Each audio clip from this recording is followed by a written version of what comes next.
Hello दोस्तों। तो स्वागत है आपका आपके अपने यूट्यूब चैनल सपोर्टिव ज्ञान में। तो आशा करते हैं कि आप सब मज़े में होंगे। तो आपके इस मज़े को बढ़ाने के लिए सपोर्टिव ज्ञान लेकर आए एक नया सीरीज, जिसमें कि class 12th Bihar intermediate examination board का ऑब्जेक्टिव क्वेश्चन का सीरीज आने वाला है। इस सीरीज में आपको प्रीवियस ईयर क्वेश्चन के ऑब्जेक्टिव क्वेश्चन का सेट दिया जाएगा, 2020 क्वेश्चन हर एक वीडियो में। तो इस इम्पोर्टेंट सीरीज को देखना ना भूलें। यह सीरीज में से बहुत सारे क्वेश्चन आपकी इस बार के एग्जाम में भी पूछे जा सकते हैं, तो इस सीरीज को बिल्कुल मिस ना करें। सो बिना किसी देरी की आइए इस वीडियो को स्टार्ट करते हैं। तो स्टार्ट करते हैं क्वेश्चन नंबर 1 के साथ। क्वेश्चन नंबर 1 क्या कह रहा है कि कन्वेक्स लेंस है जिसका रिफ्रैक्टिव इंडेक्स दे दिया 1.5, वो वाटर में इमर्ज्ड है और उसका रिफ्रैक्टिव इंडेक्स दे दिया है 1.33। तो किसकी तरह बिहेव करेगा? वो कन्वर्जिंग लेंस की तरह बिहेव करेगा, डाइवर्जिंग लेंस की तरह बिहेव करेगा, प्रिज्म की तरह बिहेव करेगा, या कनकेव मिरर की तरह बिहेव करेगा? तो ये पता करने के लिए हमको क्या निकालना पड़ेगा? फोकल लेंथ निकालना पड़ेगा। क्योंकि अगर फोकल लेंथ निकाल लिए, फोकल लेंथ अगर पॉजिटिव आया तो हम कहेंगे कि वो कन्वर्जिंग लेंस की तरह बिहेव करेगा। अगर फोकल लेंथ निगेटिव आया तो हम कहेंगे डाइवर्जेंट लेंस की तरह बिहेव करेगा। तो अब हमारा पूरा फोकस फोकल लेंथ निकालने पर होगा। तो लेंस फार्मूला लगाएंगे हम। ये फोकल लेंथ निकालने के लिए क्या होता है? 1/f equal to μ1/μ2 -1 into into 1/r1 -1/r2, 1/r2। जहाँ पे μ1 कितना दिया है? μ1 दिया है 1.5, तो 1.5/1.33 -1 इंटू R1 R2 क्या होता है? बराबर होता है कन्वेक्स लेंस में। अगर नहीं दिया हुआ है तो हम बराबर लेके चलते हैं। तो ये 2/r के बराबर होगा, क्योंकि एक ऐसा होगा तो एक ऐसा होगा। तो यहाँ पे इसका रेडियस अगर हम पॉजिटिव मानेंगे तो इसका रेडियस क्या हो जाएगा? निगेटिव हो जाएगा। तो दोनों रेडियस बराबर है, एक निगेटिव है एक पॉजिटिव है, तो वो जुट जाएगा। तो 2/r के बराबर हो जाएगा। तो इसको निकालेंगे तो ये क्या लग रहा है कि कौन क्या होगा? पॉजिटिव होगा। ये ग्रेटर देन जीरो, क्यों? 1.5 माइनस 1.33 करेंगे तो ये क्या आएगा? Greater than zero. और 1.5/1.3 ऐसे भी देखेंगे तो क्या होगा? ये ग्रेटर देन 1 होगा। तो इस पूरा टर्म क्या हो गया? ग्रेटर देन जीरो हो गया। तो अगर ग्रेटर देन जीरो हुआ तो वह कौन सा लेंस होगा? कन्वर्जिंग लेंस होगा। अब हम बढ़ते हैं अगले क्वेश्चन की तरफ। इस क्वेश्चन में क्या कह रहा है कि पावर फैक्टर निकालना है, एलआर सर्किट का क्या होगा? तो पावर फैक्टर किसके बराबर होता है? कॉस फाई के बराबर। और कॉस फाई किसके बराबर होता है? R/Z। और जहाँ पे जेड क्या होता है? इम्पीडेंस।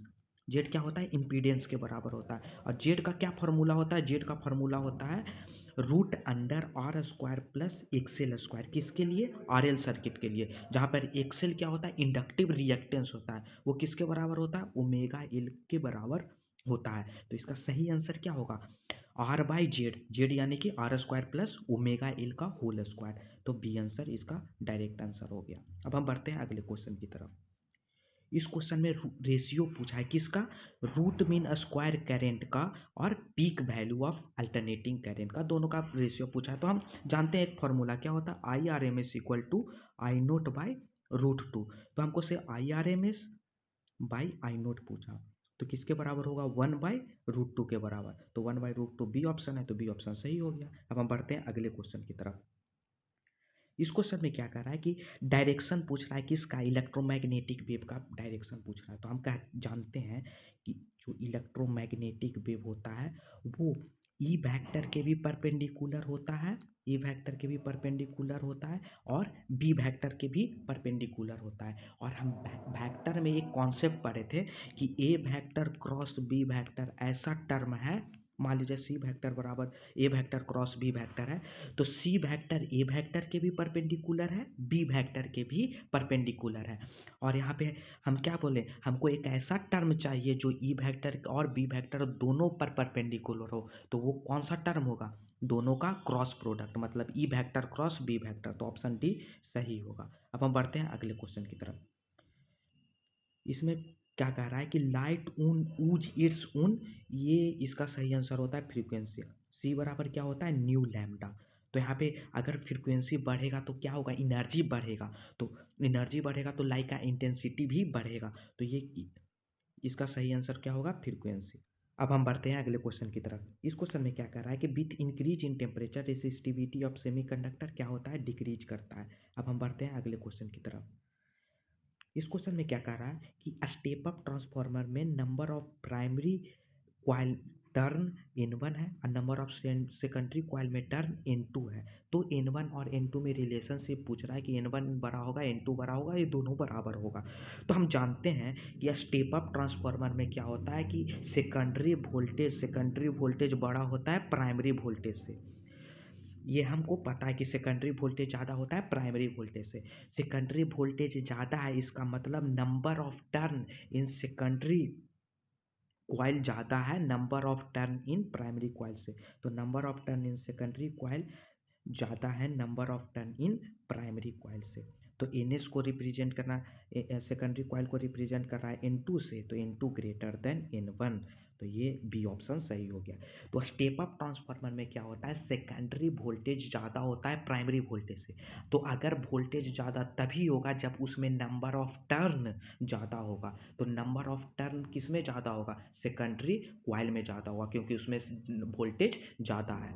अब हम बढ़ते हैं अगले क्वेश्चन की तरफ। इस क्वेश्चन में क्या कह रहा है कि height of tower of certain place is 245 metre. तो हमको maximum distance up to which its programme received, कितना मैक्सिमम डिस्टेंस तक इसका प्रोग्राम रिसीव कर सकता है। तो इसका फॉर्मूला होता है X max equal to root under 2HR, जहाँ पे R है रेडियस ऑफ अर्थ, कितना होता है? 6400 किलोमीटर। ये 6400 किलोमीटर हाइट जो आपको क्वेश्चन में दिया हुआ है, मीटर में दिया हुआ, तो इसको किलोमीटर को हमको मीटर में कन्वर्ट करना होगा। तो हमको यहाँ के बाद हम यहाँ बना रहे हैं इसको 2 इंटू एच कितना दिया? 245 मीटर इंटू 6400 किलोमीटर में इसको मीटर में कन्वर्ट करना पड़ेगा, 1000 से मल्टीप्लाई करना पड़ेगा। इसको हम सॉल्व करेंगे तो हमको मिलेगा 56 इंटू 10⁻³ मीटर। इसका मतलब कितना? 56 किलोमीटर। तो 56 किलोमीटर हमारा राइट आंसर है, सी ऑप्शन। अब हम बढ़ते हैं अगला क्वेश्चन की तरफ। इस क्वेश्चन में क्या कर रहा है कि मैक्सिमम रिफ्रैक्टिव इंडेक्स किसका होता है? किसका होता है? डायमंड का होता है। अब हम बढ़ते हैं अगला क्वेश्चन। नैंड गेट का क्या एक्सप्रेशन होता है? बुलियन एक्सप्रेशन, ये हमको से पूछ दिया। तो एंड गेट का होता है, एंड गेट का होता है A इंटू बी। ये होता है A into B and gate का। तो एंड गेट का उल्टा क्या है? NAND gate. तो नैंड गेट में क्या होगा? AB बार। AB बार कौन सा ऑप्शन है? D। तो AB बार यहाँ से आंसर हो गया। अब हम बढ़ते हैं अगले क्वेश्चन की तरफ। Susceptibility of paramagnetic substance. तो पैरामैग्नेटिक सबस्टांस कौन सा सबस्टांस होता है?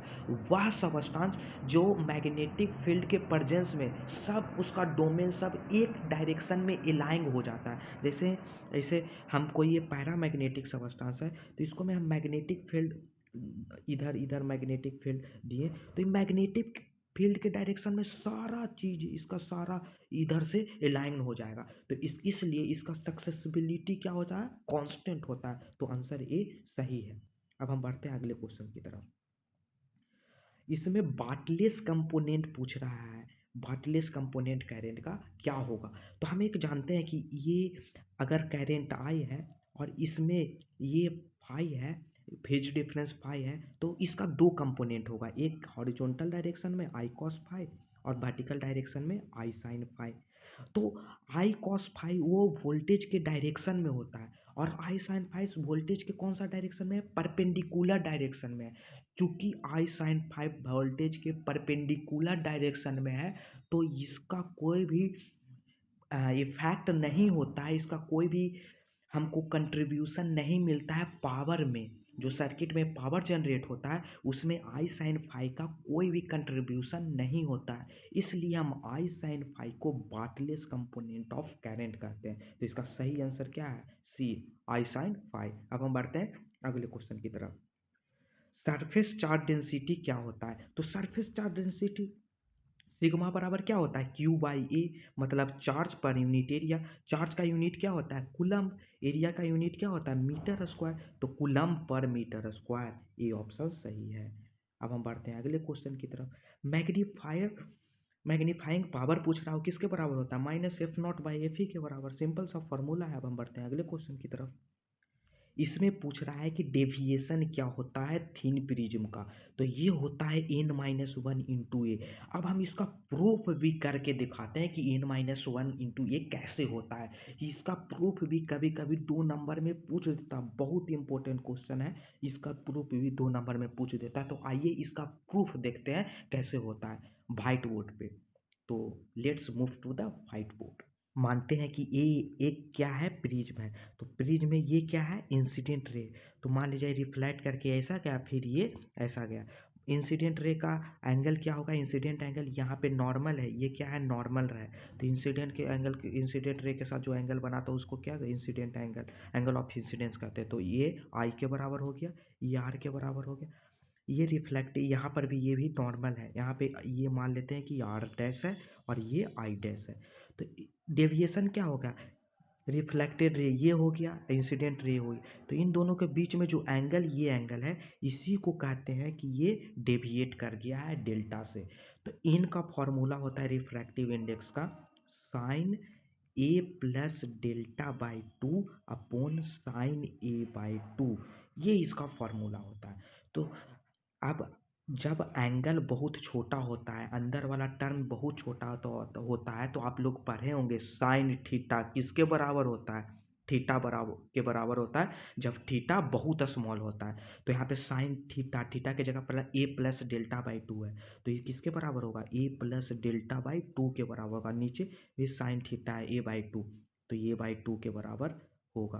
तो 2 से 2 कैंसिल हो गया, ये किसके बराबर होगा, ए प्लस डेल्टा अपॉन ए के बराबर, ये डेल्टा है, ए प्लस डेल्टा बाई ए के बराबर।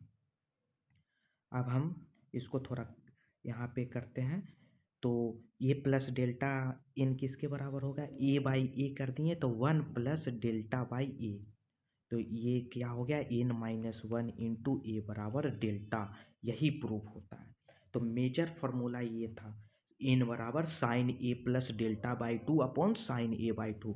और जब थीटा बहुत स्मॉल होता है तो साइन थीटा किसके बराबर होता है, थीटा के बराबर होता है। इस कॉन्सेप्ट, इन दोनों कॉन्सेप्ट को यूज करके हम ये प्रूफ कर दिए कि डेल्टा n-1 इंटू ए के बराबर होता है जब थीन प्रिज्म होता है। अब हम बढ़ते हैं अगले क्वेश्चन की तरफ। इस क्वेश्चन में क्या कह रहा है कि अगर 2 बल्ब को हम सीरीज में कनेक्ट कर दिए तो उसका पावर क्या होगा। तो इक्विवेलेंट पावर का कम्बिनेशन 1/p इक्विवेलेंट का फॉर्मूला पढ़ेंगे, वो किसके बराबर होता है, 1/p1 प्लस 1/p2 जब सीरीज में हो।